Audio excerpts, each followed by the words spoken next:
कुछ समय की बात है। भिक्षा लेने के लिए एक सन्यासी एक गांव में गए।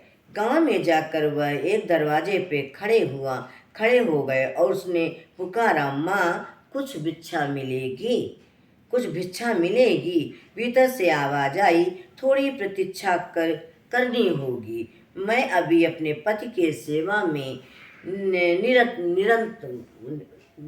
निरत हूँ। सन्यासी ने मन में सोचा, इस महिला का इतना साहस कि ये मुझसे प्रतीक्षा कराए। अभी ये मेरी शक्ति नहीं जानती। सन्यासी ऐसा सोच ही रहा था कि भीतर से फिर एक आवाज आई, बेटा अपने को इतना बड़ा मत समझो, मैं कोई पक्षी नहीं हूँ जो तेरे देखने मात्र से भस्म हो जाऊं। यह सुनकर सन्यासी को बड़ा आश्चर्य हुआ। बहुत देर तक खड़े रहने के बाद घर में से एक स्त्री निकली और उसे देखकर सन्यासी उसके चरणों पर गिर पड़ा और बोला, माँ तुम्हें यह सब कैसे मालूम हुआ? तुमने कौन सी साधना की है? स्त्री ने उत्तर दिया, बेटा न तो मेरे पास कोई सिद्धि है और न मैं तुम्हारी तरह तपस्वी हूँ। मैं तो एक साधारण स्त्री हूँ। मैंने तुमको इसलिए थोड़ी देर रोका था कि मेरे पतिदेव बीमार हैं और मैं उनकी सेवा शुश्रूषा में संलग्न थी। यही मेरा कर्तव्य है। सारे जीवन भर में इसी बात का प्रयत्न करती रही हूँ कि मैं अपना कर्तव्य पूर्ण रूप से निभाती रहूं।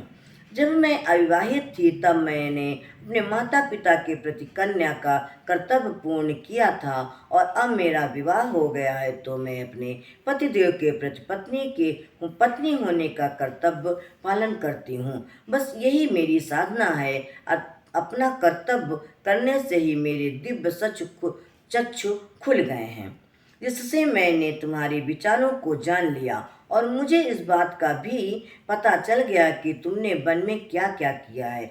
यदि तुम्हें इससे कुछ भी उच्चतर तत्व जानने की इच्छा है तो बाजार में जाओ, वहाँ तुम्हें एक व्याध मिलेगा। पहले तो सन्यासी ने सोचा कि एक व्याध भला क्या ज्ञान दे सकता है, परंतु उसने अभी तो घटना देखी थी, उससे उसकी उत्सुकता और भी बढ़ गई थी। अतः वह बाजार को प्रस्थान कर गया। जब वह बाजार पहुंचा तो उसने दूर से एक व्याध को बाजार में बैठे हुए और मांस काटते हुए देखा। वह लोगों से सौदा कर रहा था। सन्यासी ने मन ही मन सोचा, हे प्रभु, क्या यही वह व्यक्ति है जिसने मुझे ज्ञान देगा? दिखने में तो यह बहुत नीच प्रवृत्ति का लगता है। इतने में व्याध ने सन्यासी की ओर देखा और कहा, महाराज, यहाँ पर कोई आपको थोड़ी प्रतीक्षा करनी होगी, ठीक वैसे ही जैसे उस पतिव्रता महिला के यहाँ करनी पड़ी थी। मैं जरा अपना काम समाप्त कर लूँ। यह सुनकर सन्यासी के मन का आश्चर्य का ठिकाना न रहा। सन्यासी ने कहा कि व्याध अपना काम लगातार करता रहा और जब अपना काम पूरा कर चुका तो उसने अपने रुपए पैसे समेटे और सन्यासी से कहा, चलिए महाराज, घर चलिए। घर पहुंचकर व्याध ने उन्हें आसन दिया और बैठक में बैठा कर कहा, आप यहाँ थोड़ा ठहरिए। इतना कहकर व्याध घर के अंदर चला गया।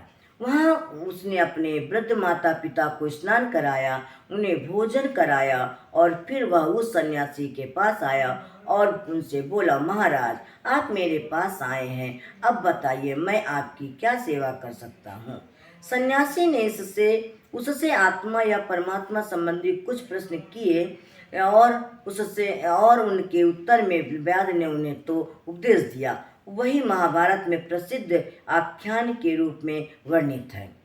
जब व्याध अपना उपदेश समाप्त कर चुका तो सन्यासी को बड़ा आश्चर्य हुआ और उसने कहा, इतने ज्ञानी होते हुए भी आप कैसे ऐसे क्यों रहते हैं? आप इतना निंदित और कुत्सित कार्य क्यों करते हैं? व्याध ने उत्तर दिया, कोई भी कार्य निंदित अथवा अपवित्र नहीं होती है। मैं जन्म से ही इस परिस्थिति में हूँ, यही मेरा प्रारब्ध जन्य कर्म है। बचपन से ही मैंने यह व्यापार सीखा है, परंतु इससे मेरी कोई आसक्ति नहीं है। कर्तव्य होने के नाते मैं उससे इसे उत्तम रूप से किए जाता हूँ। मैं गृहस्थ होने के नाते कर्तव्य होने के नाते मैंने उसे रूप में उत्तम रूप में किए जाता हूँ। मैं गृहस्थ होने के नाते अपना कर्तव्य करता हूँ और अपने माता पिता के प्रति अपने कर्तव्य को पूर्ण करता हूँ। ना तो मैं कोई योग जानता हूँ और ना ही मैं कोई सन्यासी ही हुआ हूँ। संसार छोड़कर तो मैं कभी वन में नहीं गया, परंतु फिर भी जो तुमने मुझसे सुना तथा देखा वह सब मुझे अनासक्त भाव से अपनी अवस्था के अनुरूप कर्तव्य का पालन करने से ही प्राप्त हुआ है। कर्म फल में आसक्ति रखने वाला व्यक्ति अपने भाग्य में आए हुए कर्तव्य से उद्विग्न हुआ। अनासक्त पुरुष के लिए सब कर्तव्य एक समान है। उसके लिए तो वे कर्तव्य आत्मा को मुक्त कर देने के लिए शक्तिशाली साधन है। इसलिए जब हम कोई कार्य करें तब हमें अन्य किसी बात का विचार न करते हुए उसे एक उपाय के रूप में करना चाहिए। यही बात हमने उपरोक्त कथा में देखी है। व्याध व एवं वह स्त्री दोनों ने अपना अपना कर्तव्य अपनी बड़ी प्रसन्नता तथा तन्मयता से किया और उसका फल यह हुआ कि उन्हें दिव्य ज्ञान प्राप्त हुआ। इससे हमें यह स्पष्ट होता है कि जीवन की किसी भी अवस्था में कर्म फल में बिना आसक्ति रखे यदि कर्तव्य उचित रूप से किया जाए तो उससे हमें परम पद की प्राप्ति होती है। परमात्मा द्वारा प्रदत्त कर्तव्य का अनासक्त एवं पूर्ण श्रद्धा से निर्वहन की श्रेष्ठतम कर्म है।